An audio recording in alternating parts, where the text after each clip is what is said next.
She's got athleticism, she's got grit, she's a pacey forward. I'm not sure there's a player with better vision in the league. They absolutely have full belief that they can go the whole way.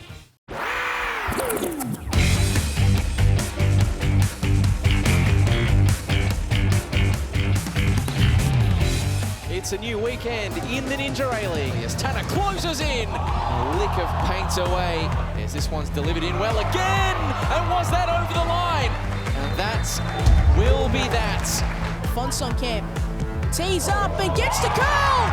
Susan Fonsonkamp as our Lincoln gets an angle and gets the most important goal of the night. Driving into the area, Byline cuts it back, top of the area, great charge, great goal. Just like that, City make you pay. Peter Trimmers, the delivery, Rasmussen! Annalise Rasmussen goes clear on top of the Golden Boot race. The Central Coast Mariners have done the double over the Newcastle Jets. In at the near post again! Brisbane Roar jump into the top six and do the season double over victory.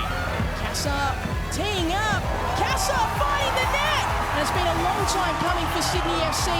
Falls nicely for Ayres! And just like that, Charlotte Lancaster got Kelly Brown, Collins and Ayres making the run, and what a shot! Charlotte Lancaster! And it's 3 wins in a row against Sydney FC for the Newcastle Jets. 6 more Ninja A-League matches in the book as we head into the second half of the season. Hello and welcome to Dub Zone. I'm Kat Haddad, filling in for Amy Duggan for the next couple of weeks. Joining me is A-League's commentator Teo Pellizzeri and 2 times Ninja A-League champion Grace Gill. Kat, great to see you. It's a bit of a reunion. We've done this before a few years ago. The gang back together. Nice to be back together. Let's jump into moments of the round. I'm going to kick things off with Ella Lincoln's great finish against the Wanderers and an even better celebration. It's great to see the backflip back at Sam Kerr Football Centre, Grace. Well, no more iconic a celebration than this one, and what a finish it was from Ella Lincoln. I would have loved to have said this moment as well, Kat, but you've got it there, and rightly so.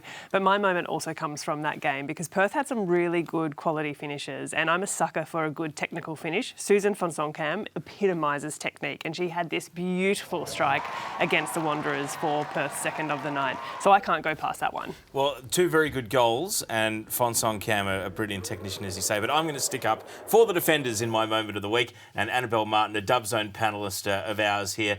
Now, the Newcastle fans and the eyewitnesses and even the photographers ringing the pitch are adamant that this was well over the line. But you know what? Until the whistle goes, you keep playing. And that's exactly what Annabel Martin did, clearing that off the line, from beyond the line. The Mariners don't care. That was vital. It helped them get the win and hold on to the guardrail in the F3 derby. Absolutely. Well, let's get into that game, Teo. The Mariners did have a relatively turbulent week with the management changing to the APL on an interim basis as the search for a new owner continues.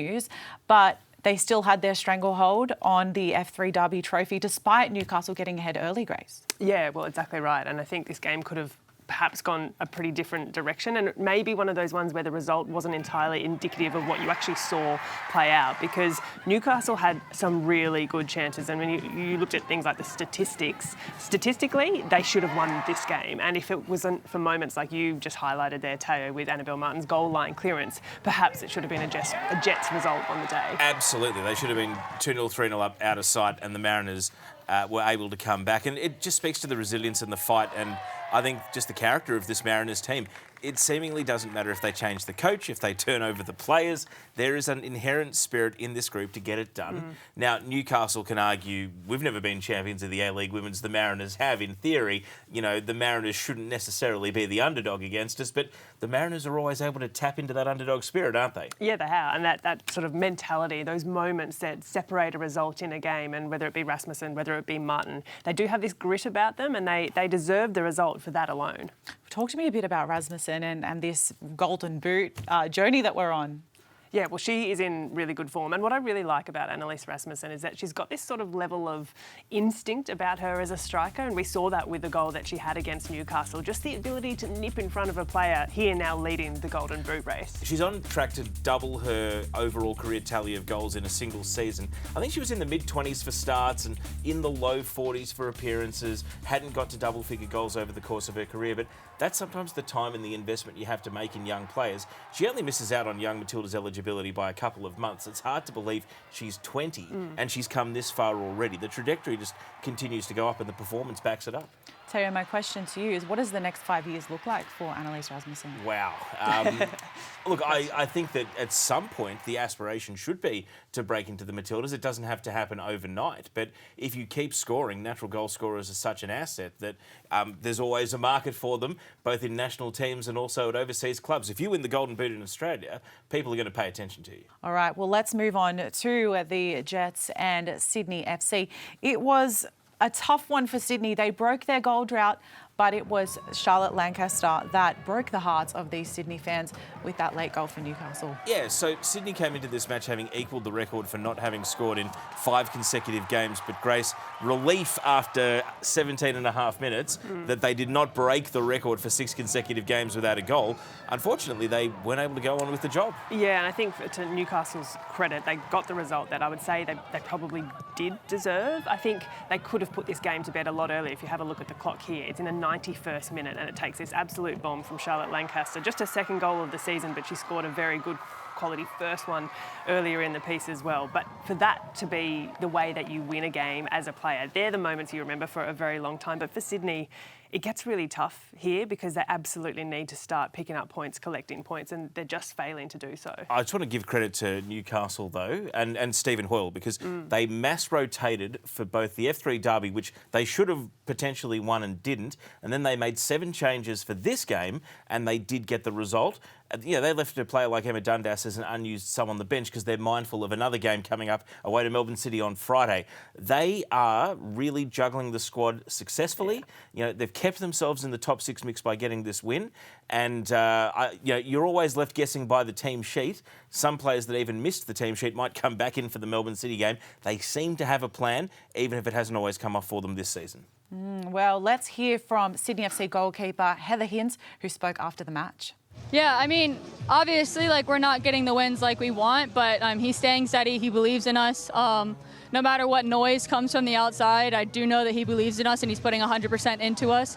The morale is still high. I mean, we're playing better football. Yes, we've had some results that weren't the best and that we need to get over, but we're getting better each time. Practice is looking better.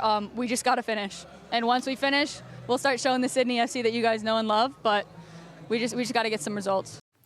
Heather Hinds, after the 2-1 defeat, she really did her best, though, Teo, to keep them in the game. Yeah, Newcastle, as Grace said, probably should have taken the lead and potentially run away with this game, if not for some good goalkeeping. Sydney FC, they're in a strange spot because I actually think they're doing the right thing, pouring minutes and game time into younger players. Now, the criticism I would make, Grace, is they haven't put the right senior internationals around the youngsters to get results this season, to make the top 6 this season. Riley Tanner has been better but inconsistent. Jodie Ukekel completely out of the matchday squad. Laurianne Moyes unused sub. So I love that Amelia Casa scored her first goal. I love Claire Corbett and Willa Pearson getting game time.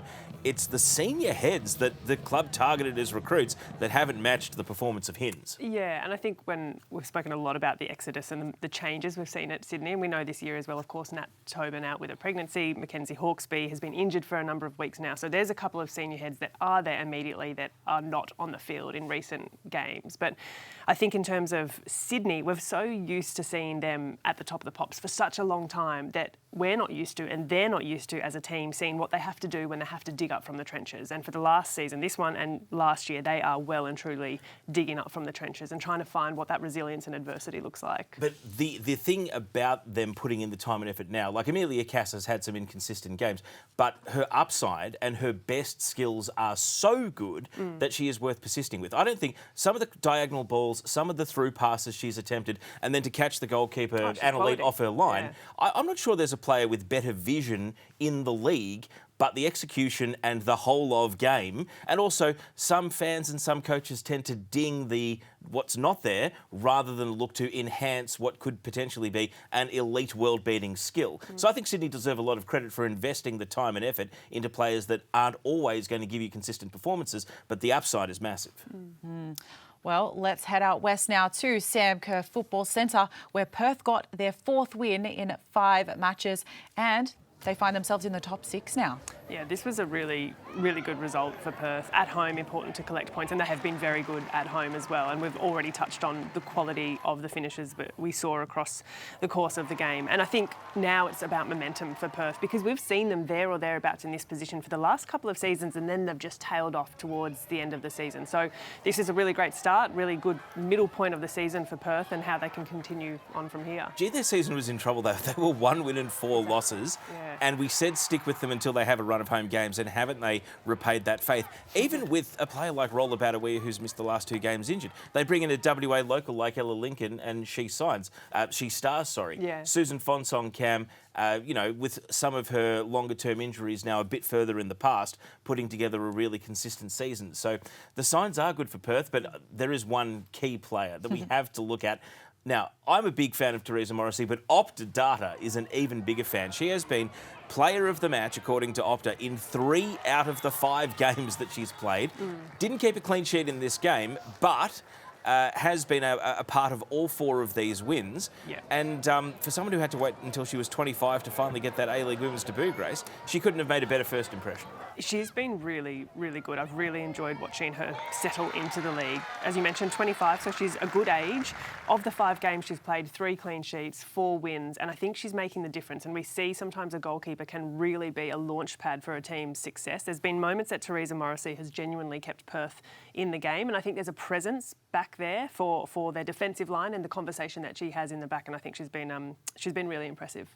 And Matilda's bolter, perhaps, and Let's also wait. maybe some She's flags only waving. played 1 away game, and to be fair, she got macked by Holly McNamara. There was a hat trick in that game. I'm not sure how much Morrissey could have done about Holly Mack's hat trick, but let's see Perth away from home. Okay. They've established a baseline at home. Let's see them go to the Mariners this weekend, and hey, if they start picking up points away, then we are looking at a finals team here.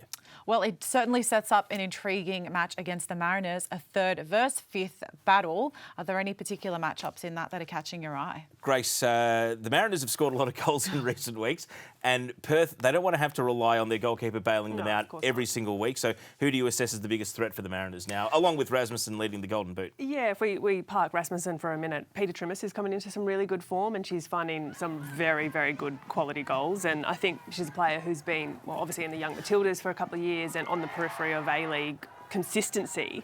But when you can score a goal like this, not just once but twice in a season, you start to take notice, and Peter Trimmis is going to quickly become an important part of this Mariners team. And her combination, you see, how many times is Avani Prakash distributing the ball out to the wings here? Trimmis is scoring at the end of this passing chain. But Prakash, after the loss to Adelaide, said that she was subbed off because she's still building her minutes. I think Prakash needs to start becoming a 90-minute player, because it's going to allow players like Trimmis and Rasmussen to keep banging in the goals. And then when you've got Izzy Gomez in amongst there as well, it starts coming together as a really nice midfield combination. Well, it's Sunday, 5 p.m. for that one. Let's now take a look at US import for Wellington, Makala Woods, who we got to hear from for the first time, and she also told us how she ended up in Wellington. For the Wellington Phoenix, they played their first card. Makala Woods on, newly signed, the American forward. My agents reached out and said that Bev was interested, and I was like, heck yeah, let's go. Like, New Zealand, like, that's so fun, and I think this is like a beautiful country, and I think the A-League, I've had friends play here, and I think it's great competition, and I think it's a great next step, and honestly just a great opportunity. Nunn goes with the nearly ball looking for Woods, and she's there, and the Phoenix have line. Late on, out of nothing. And a little dance. But I would think I'm probably a big personality. I like to have a lot of fun, and I'm pretty intense, pretty competitive, and being in America, it's like really fast, athletic, strong type of soccer. So hoping to bring that to the A-League. I think she's pacey, she can score goals. I've worked with quite a few players in the past similar to Makala, and I think in that they can just bring something different to the attack, open up the game. And you know, I have a feeling she's going to play with real confidence. But also, I think she's sure of who she is, and I think that's really important for us. I'm very big on being around people who all kind of want the same thing, and so I think it's important to think about the people you meet and the person you become as you're going through this journey. And I think she was talking about the culture of the team and just like how everyone's together, and kind of like it just felt like something you really wanted to be a part of. You know, I got some big shoes to follow up with, like Samba, for example. She's amazing, like one of the best forwards I've ever seen. So I think being around players like that will just make me better and just holding me to a high standard. So I really do think that the standards are high, and I'm definitely gonna become a better player after this, and hopefully bringing some athleticism and some grit and some good old-fashioned American stubbornness to the league. Fantastic to hear her perspective. 1 game, 1 goal, a perfect start despite the result. What have you made of her performance so far, Grace? Well, I think it's summed up really nicely there. She's got athleticism, she's got grit. Beth Priestman said she's a pacey forward, and we've seen that. I think when she came on for Wellington, she definitely made a difference, and there's this level of, maybe it's a competitiveness or an intensity, and she will run through players. And I think for Wellington, not just with the players they've lost due to unfortunate injuries, but in terms of that kind of player, that profile of player, they haven't had a Makala Woods. They do now. We've seen what she did in very few minutes, so I'm really excited to see what she can contribute. Yeah, and let's see her as a starter, because I imagine it's inevitable that she will start now. And the Phoenix need it. They need someone to intimidate defences, and someone who is quick and in Makala Woods' pace, able to get on, say, the end of a cross from Brooke Nunn, is going to scare opposition. But Grace, Melbourne City, you score twice in the first 20 or so minutes. You get to dictate the terms of the game, and I feel as though Danella Buttress on that left wing, you see Holly McNamara through the middle here, like, it was very hard for the Phoenix to come back. It's a credit to them for making it a game. Yeah. Because really, if Melbourne City get in this position, they're almost impossible to beat. Yeah, and they definitely managed terms in that first half, and Wellington were poor in the first half, and they were much, much better in the second. Brooke Nunn continues to be a real pest for Wellington from that right-hand side, and I think, to your point, the combination with Makala Woods will be really, really good. Brooke Nunn is having a very good season by the numbers, and I think Bev Priestman is sort of tapping into her competitive spirit and channeling it in the right direction. Yeah. And, you know, I think Wellington, as much as they have lost a lot of players to injury, they are right there, and a bit like Perth, it's their away form. You know, where are they going to find a surprise win? Who are they going to beat in a 6-point game that makes the difference jumping into the finals? Well, speaking of away games, the Knicks travel to Canberra this weekend. In round 2, they had a pretty scrappy match. They shared the points in that one, Grace, what did you make of the changes to both sides, and which way are you leaning for that one? Well, I think Wellington are a much improved team from those first couple of rounds of the season, and I think Canberra have gotten through some games not in the most convincing of manners, but they've found a way to win. And whether that's because they're a good counter-attacking, fast-running team and they've got Michelle Heyman, may be part of it. But Wellington have had a bit of time with Bev Priestman. Yes, they've seen some significant injuries, as we've already mentioned. I think this is going to be a really, really tight match. In Canberra is always a really hard place to travel for teams. Makala Park, it's loud, the fans are on top of you. It could be another grapply, wrestly affair, Teo, but I think Wellington might just have the edge. I'm finding it really hard to assess Canberra, though, because they had that great run where they flew up the league, sort of announced themselves as a team that can win the championship. But do we assess them as a team that can still chase Melbourne City for top spot? Because if that's the case, they have to win this weekend. Yeah. When a draw, as far as, you know, making even the top 2 would still be an excellent result. So the expectations and managing those expectations, you are Canberra through and through. What is it that they should actually be aiming for this season? Should they say, we can still be there if Melbourne City slip up, we've still got to go to Melbourne and play them in the second head-to-head. If we can stay within 5 to 6 points, there's no reason we can't catch them? Or is it more about consolidating top 2 and aiming for the grand final at the end of the season? I think there would be a bit of genuine belief about going all the way, finishing on top, going all the way. And they've outperformed, I think, expectations already. So now there's almost less pressure around it, because this is a club, and we've mentioned it before, who have no idea about the future in the game in the A-League. So Anthony Jagorenic, I would say, has done a really good job, overperformed with the understanding that he has of the future of the club. But I think, to answer your question, Teo, they absolutely have full belief that they can go the whole way. Anything to add, Teo? No, again, games like this weekend, if they come away with a hard-fought draw, and it's a good point, then we talk about Canberra as a top 6 team rather than maybe as the team to pursue Melbourne City. The only worry is that are Melbourne City going to win this league by 10-plus points, or is someone going to stick with them win for win as they start ticking off all their games in hand? All right, well, let's move off the field now. And the PFA have released Ready for Takeoff, which is essentially suggested improvements to the Ninja A-League going forward, with an eye to it being a full-time professional competition. Teo, can you walk us through some of the key elements of this? Yeah, so there are 4 pillars, and you can read the report and the minutiae for yourself. Fit-for-purpose governance, effective fan engagement, a reformed football economy, and suitable match day infrastructure. Now, I am a quibbler in the margins, but this is not the place for it. I read the full document. I think a lot of it is building grace towards the league we are hoping to see in the future, and we're all pulling in the same direction to make it happen. But certainly, what you prioritise in the methodology to make it happen is probably the discussion that this sparks. I think exactly that. And it's a bit of a roadmap to get there. So there's a lot of ambitious points in it. There's some that are really straightforward. One of them that has been in conversation for years now is the idea of going to a full-time professional league, which I personally am a big advocate for. I think what we've seen for a number of years now is players juggling, whether it be part-time work, full-time work, and then also trying to be ostensibly full-time athletes in not a full-time setup. Fully behind that support and what that looks like, and in the report, I've also read the 70 pages, Teo, there's a few ways in which to get there. And I think simultaneously it's really important to mark this point of the conversation to say that full-time professionalism for players also has to be reflected in the coaches and the support staff, because without those, we simply don't have a league. You started in an era where it was break-even at best, if not That's generous. if not pay to play. Yes, that's right. How much different does a full-time professional league look in terms of what the players get out of themselves? As you mentioned, coaches, physios, support staff, and just clubs, and also we talk about fan engagement. What does it look like for fans into the future? Well, for players, in really practical terms, in the current state, it's having to pack a bag at the morning to go to training, to then turn around, wheel about to go to work or whatever that looks like, to then potentially go back to the training ground at the end of the day. And that's day in, day out. What it then looks like, conversely, is being able to dedicate your craft in any full-time professional capacity to being the best that you can be. So I think what we'd see is a real benefit of the product, the league, what that looks like for fans, for that engagement of fans, and how they absorb what these players do.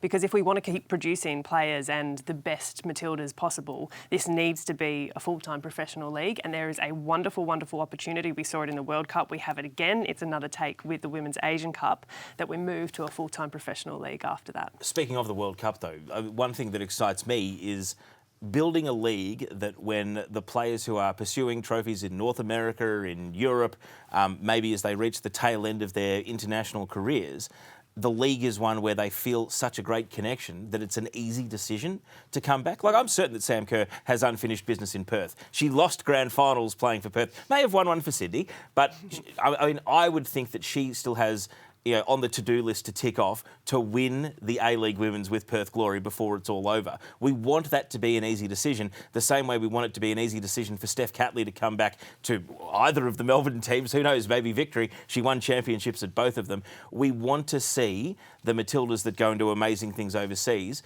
to make it a hard decision to leave and an easy decision to come back. I want to take it back for a moment to what you mentioned about fans, Grace, and a huge part of this report is also looking at how you can capitalise on this popularity behind the Matildas. How do we, I suppose, transfer that fandom for the Matildas into Ninja A-League clubs? Well, I think the huge success around the Matildas, and a lot of the report goes into this and this data and the reports behind it, is the engagement, the storytelling of the players. So the Matildas players are so well known, so well loved. We need to see a little bit of transference around the A-League women's players and telling some of those better stories. The quality we've already mentioned about full-time professionalism leading to better quality footballers, better quality game that we're seeing, whether that be on the TV or fans attending in person. And there's a number of ways in which that can be capitalised on. Absolutely. And you mentioned Women's Asian Cup, Women's World Cup. We've seen so many examples of what that fan base can do. So it will be amazing to see it more involved with the Ninja A-League as well. The full PFA report is available on their website if you want to learn more. But for now, let's move to the home of the Matildas, where the Roar made it 2 wins from 2 against Victory. Daisy Brown claimed the goal, Teo, but I want to know how you saw it. Well, we spoke to Mariana Seidel in the post-match interview who swung in that corner, and she didn't claim it. So you know what? Let's give it to the youngster Daisy Brown. Alex Smith deserves a lot of credit, not just for entrusting her as a starting 11 player, but how he set up his team in an injury crisis. And there was a sharpness to Brisbane Roar in the first 5 to 10 minutes, which said they're on today. And Melbourne Victory were chasing their tail for so much of this game. It was a bit of a struggle at times where Melbourne Victory would get stuck in a holding pattern of throw-in clearance.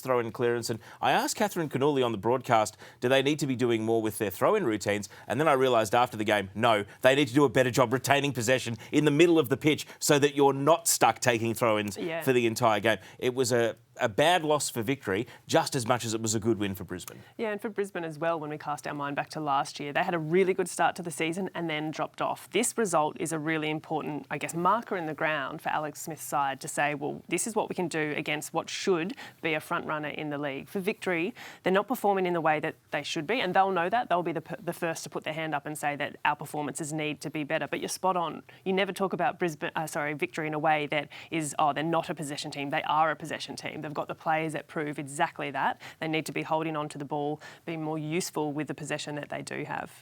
Well, Teo, you chatted to Kayla Morrison, post-match, and you posed a very interesting question to her. Do you feel like the premiership's gone? Oh, you never know what can happen. They could lose 9 games in a row, and we could go on a winning streak. So you're not going to be so negative and so pessimistic to say that the Premiers is over. But I think we've got bigger problems at the moment, and that's just, finding consistency in the wins. Well, not fully conceding the premiership yet, but they've slipped to 4th with 5 wins, 5 defeats and a draw. Kayla says I'm not going to be so pessimistic. Sorry, I thought the premiership was gone for them before they lost that game. Melbourne City just dropped so few points.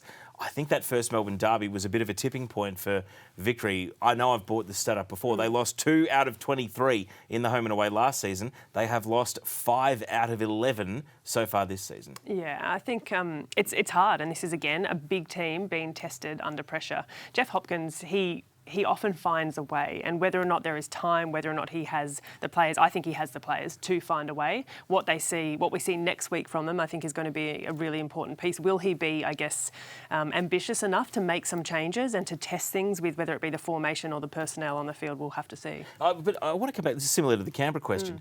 If they win the grand final at the end of the year, well, of course they should be contenders. They're one of the best teams on paper. Shouldn't we be asking more of them to push for AFC Women's Champions League qualification? The only way you get that is by finishing top of the home and away season. Yeah, absolutely, we should. And when you see the players, the quality of players that this team has, Kayla Morrison at the back, Rachel Lowe's been not her best in recent weeks, but she is a quality player in midfield. Kennedy White has been a really good inclusion to their side. So absolutely, they should be pushing for that top spot, and I think it would be naive to suggest that Victory are a team that want anything less than that top position. Well, you mentioned next week, and it's Victory heading to Adelaide, where they will play the Pride Cup, which celebrates inclusion, diversity, and ensuring football remains a safe space and a welcoming space for everyone. It comes at a good time for Victory, Grace, who have a great record against Adelaide. Will have a brilliant record against Adelaide, and this will be a really important marker for them to move forward. If they can continue that record, Teo, it's about how they then turn the tail end of their season around against Adelaide, who have been in and out in the last few weeks. 9 wins and a draw in their last 10. You can't find an Adelaide win since February 2022. So we're starting to go back almost 4 years now. I don't know, it just feels like Adelaide pops up at the perfect time in the fixture for Melbourne Victory to get things right and get a bit of a good feeling back. It's up to Adelaide to make a statement, isn't it? Yeah, I think it is, and I think that's the thing. For them, they'll be looking at this game going, oh, well, Victory are a bit bruised at the moment, and yes, there may be this run of 10 games where Adelaide haven't been able to get a win, but I think against maybe down on their luck or their energy at the moment, Adelaide, this could be a perfect time for them.